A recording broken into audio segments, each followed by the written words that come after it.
দলীয় সিদ্ধান্ত অমান্য ও শৃঙ্খলা পরিপন্থী কর্মকাণ্ডের অভিযোগে বিএনপির সিনিয়র যুগ্ম মহাসচিব রুহুল কবির রিজভীকে দল থেকে বহিষ্কার করা হয়েছে।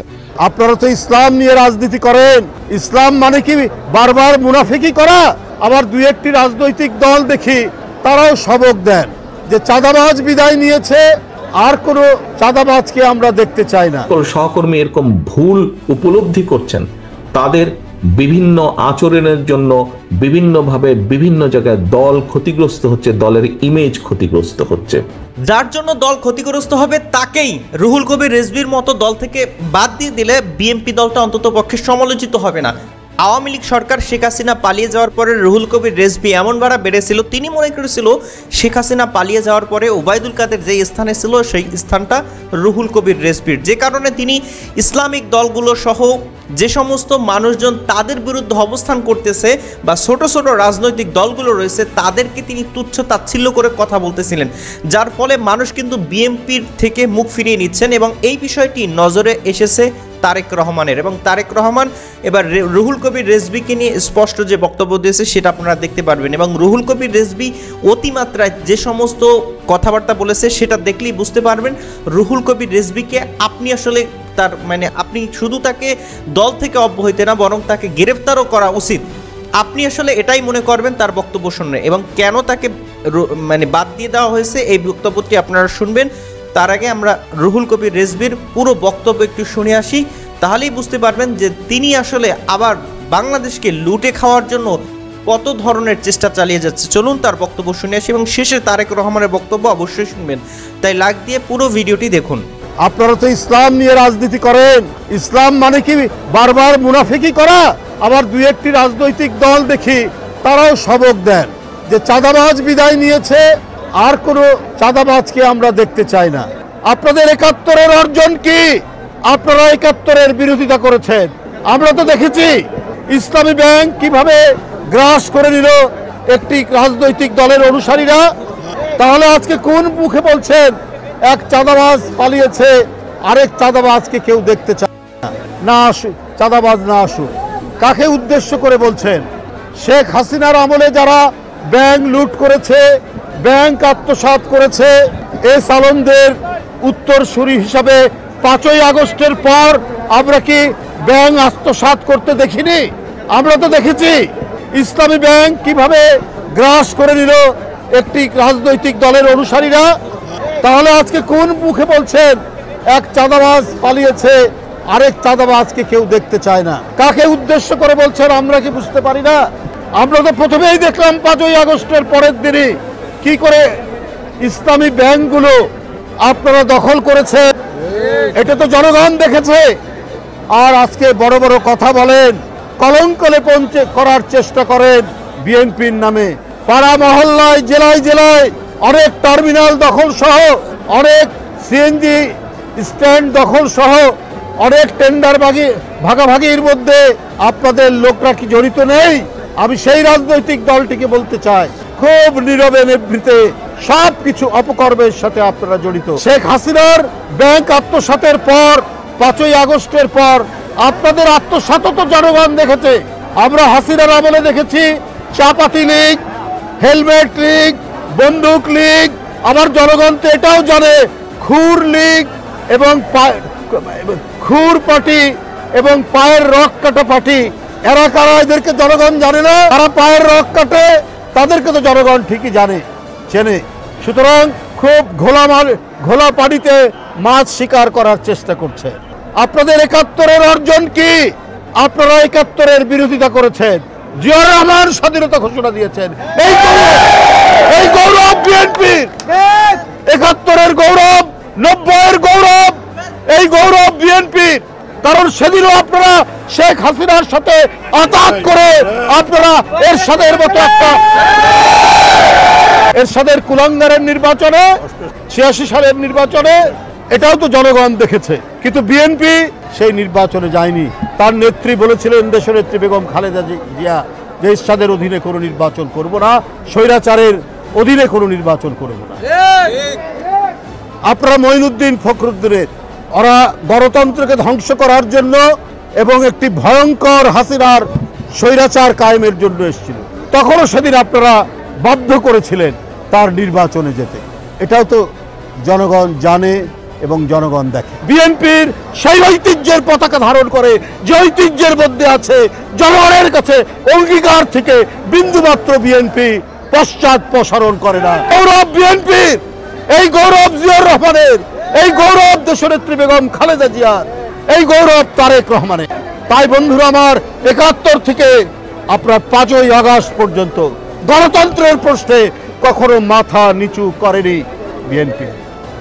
আপনারা ৫ই আগস্টের পর কি বললেন? ভারতের সাথে আপনারা সম্পর্ক উন্নয়ন করবেন, ভালো কথা, আমাদের আপত্তি নেই। আপনারা আওয়ামী লীগকে ক্ষমা করে দেবেন। আপনাদের নেতারা মৌলানা সাইদি সাহেব, সেই সাইদি সাহেবের বিরুদ্ধে মিথ্যা সাক্ষী দেওয়ার জন্য সুকরঞ্জন বালিকে গোয়েন্দা পুলিশ ধরে নিয়ে গিয়ে তার শরীরে ইলেকট্রিক শক দিয়েছে। কালকেই দেখবেন তার সমস্ত বয়ান এসছে। সুকরঞ্জন বালি হিন্দু ধর্মের একজন মানুষ, তাকে শেখ হাসিনার গোয়েন্দা বাহিনী বলেছে যে তোমরা বলো তোমার ভাইকে হত্যা করিয়েছে মৌলানা সাইদি সাহেব। সে বলেছে আমি মিথ্যা কথা বলবো না, না সেটা করেনি। সুকরঞ্জন বালি সে যে সাহসিকতা এবং ন্যায় নীতির যে দৃষ্টান্ত দেখিয়েছে, এইটা আমি ওই রাজনৈতিক দলের বন্ধুদেরকে আমি বলতে চাই যে আপনারা শিখুন তার কাছ থেকে। সম্পর্ক উন্নয়ন করতে চান ভারতের সাথে। শেখ হাসিনার প্রতিটি গুম খুনের দোষর হচ্ছে পার্শ্ববর্তী দেশ। এই সুকরঞ্জন বালিকে আপনার হাইকোর্টের গেট থেকে গোয়েন্দা পুলিশ ধরে নিয়ে গিয়ে তাকে এখানে টর্চার করে তাকে টাকার অফার দেওয়ার পরও সে যখন মাথা নোয়ায়নি, তাকে ভারতে পাচার করে দিয়েছে এবং ভারতের কারাগারে সে 5 বছর ছিল। সেই 5 বছর সেখান থেকে আজকে বেরিয়ে এসে সে এই কথাগুলো বলছে যে শেখ হাসিনার সব মাফ করে দেবেন, ভারতের সাথে সম্পর্ক উন্নয়ন করবেন।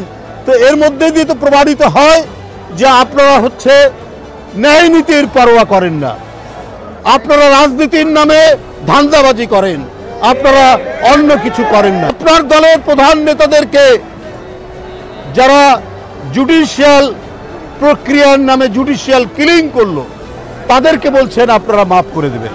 তাহলে আপনারা ইসলামের যে মর্মবাণী, যে অন্যায়ের বিরুদ্ধে প্রতিবাদ করো, প্রতিরোধ করো, সেটি তো আমাদের মধ্যে নাই। করুণার কথাও বলা হয়েছে যে ক্ষমা চাইবে, তাকে করুণা করতে বলা হয়েছে। তার বিভিন্ন ধাপ আছে, বিভিন্ন পর্যায়ে।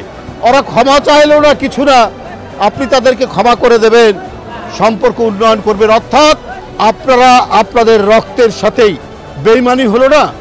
যেমন 86 সালে আপনারাও বলেছিলেন নির্বাচনে যাবেন না এরশাদের, তারপরে আপনারা গিয়েছেন। তো বন্ধুরা আমার, এই ধরনের অপপ্রচার এর সাথে আজকে শুধু পার্শ্ববর্তী দেশ তারাই শুধু অপতথ্য, অপপ্রচার, কলঙ্ক লেপনের চেষ্টা করছেন না, ভেতর থেকেও অনেকে, ওই আমি আগেই যেটা বলেছি যে ঘোলা পানিতে মাছ শিকার করার রাজনৈতিক ফায়দা তুলতে চাচ্ছেন। কিন্তু আমাদের যে গণতন্ত্রে এত অবদান, গণতন্ত্রে এত যে আত্মদান, এত মানুষ নিরুদ্দেশ, এত মানুষ বিচার বহির্ভূত হত্যার শিকার, আজকে তো সমস্ত গণতন্ত্র বনা শক্তি এক জায়গায় থাকার কথা ছিল। অথচ এই শক্তিকে ফাটল ধরিয়ে দুই একটি রাজনৈতিক দল যেভাবে তারা নিজেদের ফায়দা তোলার চেষ্টা করছেন, এদেশের মানুষ সব জানে। তারা জানে কারা দেশপ্রেমিক, তারা জানে কারা স্বাধীনতা বিশ্বাস করে, কারা সার্বভৌমত্ব বিশ্বাস করে, কারা বহুদলীয় গণতন্ত্রে বিশ্বাস করে, কাদের ঐতিহ্যের মধ্যে জড়িয়ে আছে। এই সমস্ত বৈশিষ্ট্যগুলো এই দেশের জনগণ জানে। বন্ধুরা আমার, হঠাৎ করে যেন বাড়ছে রাজনৈতিক উত্তেজনা। বিএনপির সিনিয়র যুগ্ম মহাসচিব রুহুল কবির রিজভীর কিছু বক্তব্যের প্রতিবাদ জানায় বাংলাদেশ জামায়াতে ইসলামী। এর প্রতিবাদে বিবৃতিও দেয় দলটি, পাল্টা বিবৃতি দিয়েছে বিএনপিও। সেই সাথে জামায়াতের আমিরের ধানের শীষ প্রতীক নিয়ে নির্বাচন করার কথাও তুলে ধরেছে দলটি। আমাদের কিছু কিছু সহকর্মীর মনে 5 তারিখের পরে একটি অদ্ভুত নতুন একটি অনুভূতি এসছে। কি মনে হচ্ছে যে আমরা বোধহয় সরকার গঠন করে ফেলেছি। প্রিয় সহকর্মী মিলে, আমরা সরকার গঠন করিনি, আমরা এখনো বিরোধী দলই আছে, বিরোধী দলেই আমরা অবস্থান করছি, বা আমরা অন্তত যাই হোক সরকারি দলে আমরা নেই বা সরকারে আমরা নেই। আমাদের যে সকল সহকর্মী এরকম ভুল উপলব্ধি করছেন, তাদের বিভিন্ন আচরণের জন্য বিভিন্নভাবে বিভিন্ন জায়গায় দল ক্ষতিগ্রস্ত হচ্ছে, দলের ইমেজ ক্ষতিগ্রস্ত হচ্ছে। প্রিয় সহকর্মীবৃন্দ, এর ভিতরে চট্টগ্রামেও কিছু কিছু ঘটনা ঘটেছে। আমি কঠোরভাবে আপনাদেরকে আজকে আপনাদের নেতা হিসেবে নির্দেশনা দিতে চাই, আপনাদের সহকর্মী হিসেবে আপনাদের কাছে বিনীত অনুরোধ করে বলতে চাই, দেখুন আপনারা এখানে প্রত্যেকটি উপস্থিত 859 জন প্রত্যেকটি মানুষ আপনারা এক একজন বিএনপির প্রতিনিধি, আপনারা এক একজন কিন্তু বিএনপির প্রতিনিধি। আপনার এলাকায় আপনার যেখানে আপনি থাকেন, যেই যতটুকু জায়গা নিয়ে আপনার পরিচিতি, আপনাকে প্রত্যেকটা মানুষ আপনাকে চেনে বিএনপির একজন কর্মী বা বিএনপির একজন নেতা হিসেবে। হলেন আপনি বিএনপির, হলেন আপনি যুবদল, স্বেচ্ছাসেবক, ছাত্রদল, শ্রমিক দল, তাঁতি দল, যেটাই হন না কেন, এন্ড অফ দ্য ডে আপনাকে মানুষ, আপনার যদি নাম হয়ে থাকে এরশাদুল্লাহ, আপনাকে ও বিএনপির এরশাদুল্লাহ, আচ্ছা এইভাবে আপনাকে কিন্তু মানুষ চিনে। ও নাজিম, ও বিএনপির নাজিম, আচ্ছা এইভাবে কিন্তু মানুষ আপনাকে চিনে। অর্থাৎ আপনি পরিচিত বিএনপির প্রতিনিধি হিসাবে। প্রিয় সহকর্মীবৃন্দ, আপনি যখন আপনার নিকট আত্মীয় স্বজনের বাসায় যান, আপনি নিশ্চয়ই আপনার চলাফেরা, কথাবার্তা, উঠা বসাতে এমন কিছুর পরিচয় দেন যাতে সেই আত্মীয়র মনে আপনার সম্পর্কে কোনো নেগেটিভ ধারণা না হয়। এটি নর্মালি আমরা করি না, এটি নেগেটিভ ধারণা না হয়।